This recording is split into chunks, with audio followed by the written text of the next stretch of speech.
Premium bus service in Canada? Is that possible? Can taking the bus be an enjoyable, relaxing experience? I head to the prairies to check out one company who takes Canadian intercity travel in a different direction, and we'll see what separates them from their competitors. Good morning and welcome back to another video. Today we're going to talk about intercity bus service in Canada, and it's not really a pleasant conversation to have. Unless you're a university student nickel and diming it, I don't know too many other individuals who take the bus. It simply doesn't have that good of a reputation. Also in Canada, distances are far, and flying is often the more convenient and quicker option. However, I did find Red Arrow buses, and it looks like they want to change the face of bus service in Canada. So I picked up a ticket, and we'll see what they're like on a trip from Edmonton down to Calgary. The bus is set to depart at 12 noon, so come along as we go from A to B, and we'll see if there's any potential for bus service in Canada. Red Arrow has been operating since 1979, with their goal being to elevate intercity bus travel, though I only became aware of them last year. Who said taking the bus had to be boring, right? The downtown bus stop is located on 104th Street in an almost undescript building, and the interior only houses a ticket counter, seating, and a vending machine. I was traveling on a Saturday, and the farmer's market down the street was a better use of my time while waiting for the bus. By the time I returned, the bus had arrived and I was able to take a few pictures. About 10 minutes before departing, an announcement was made inside the bus stop and we were allowed on board. I chose seat 9A at the time of booking, a single seat in the rear of the coach.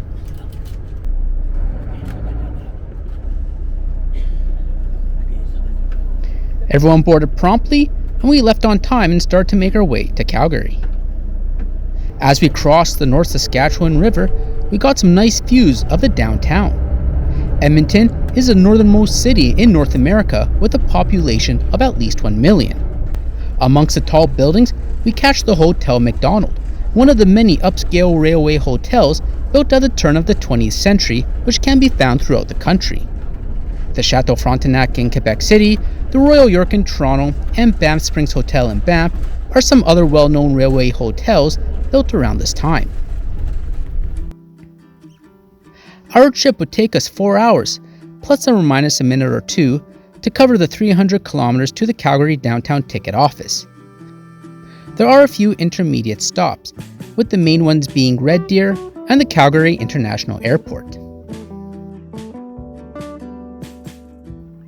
Our last stop in Edmonton is at the Red Arrow South ticket office, where we picked up the remaining passengers, and then we were on our way.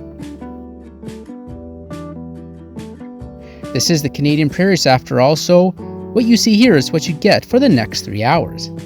And as we enjoy the vast canola fields, if this is your first time dropping by, I invite you to subscribe, say hi in the comments, and browse my channel for travel and aviation related content.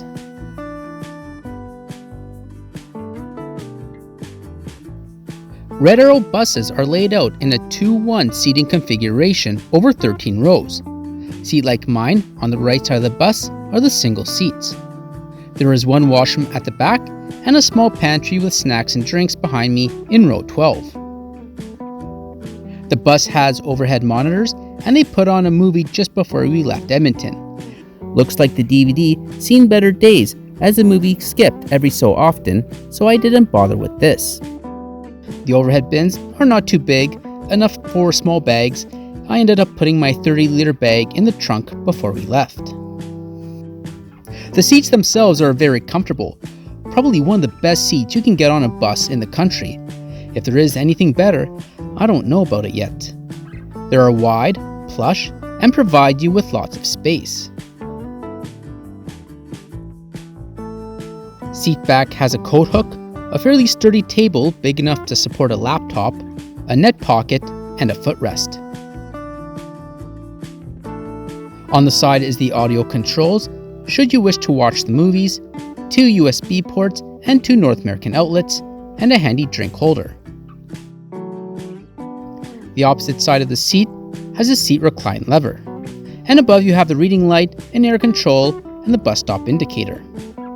Overall, I was very impressed and pleasantly surprised with the bus interior. There was lots of space for the passengers, a very comfortable seat, and good amenities. Red Arrow also offers Wi-Fi, and it worked well throughout the trip.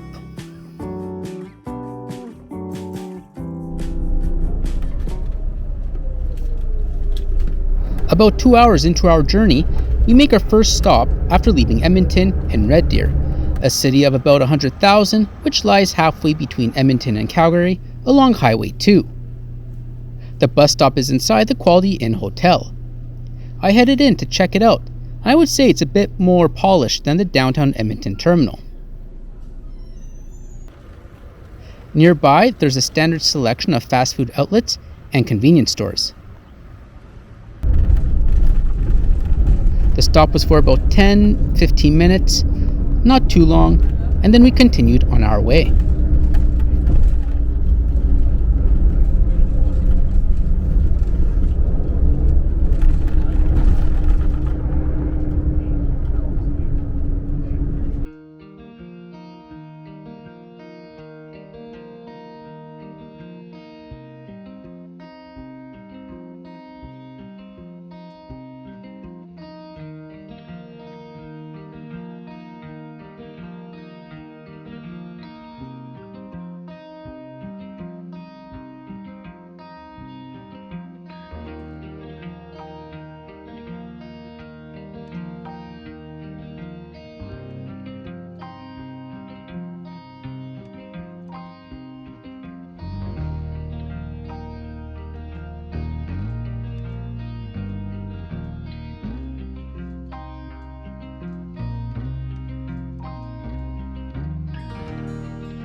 The bus offers complimentary snacks, mostly cookies, and drinks on board in the rear pantry.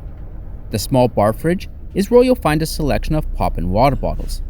There's also a hot water dispenser for coffee and tea. Passengers can help themselves, which many did right upon boarding. You can also access it and walk about the coach while the bus is on the highway, but passengers are requested to remain seated while the bus is within the city's limits. There is one washroom at the rear of the bus, which was clean as you can see here. The days of having running water appears to be over. As you can see, the sink is full of wet tissues and sanitizer dispenser on the wall.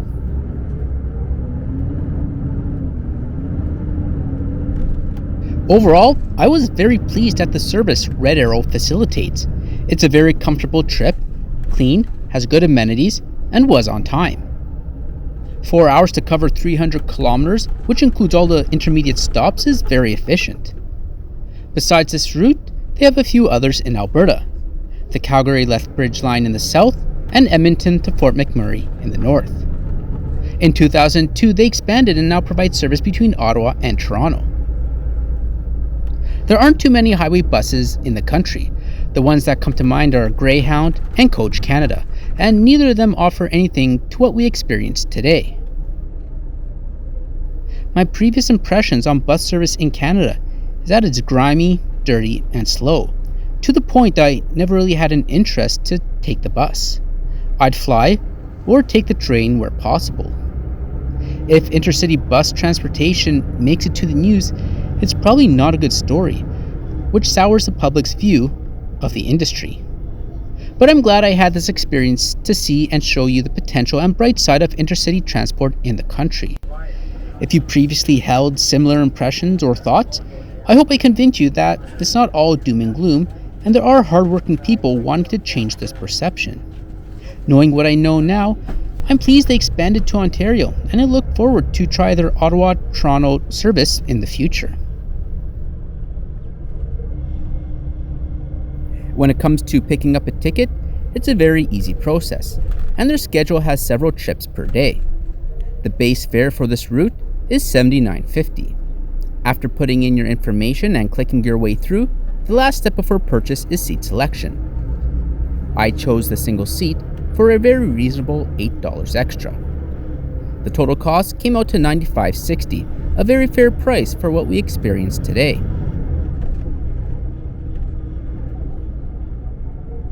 By mid-afternoon, we reached Calgary, the largest city in the province and the Canadian prairies with a population of 1.5 million. It's also home to WestJet, the Calgary Stampede, and the 1988 Winter Olympics. It takes some time to get through the city to the downtown ticket office, but we arrive on time only a few minutes after 4. Thanks for watching. Let me know your thoughts on Red Arrow, or share your experience or impression of intercity bus service in Canada, and I'll catch you in the next video.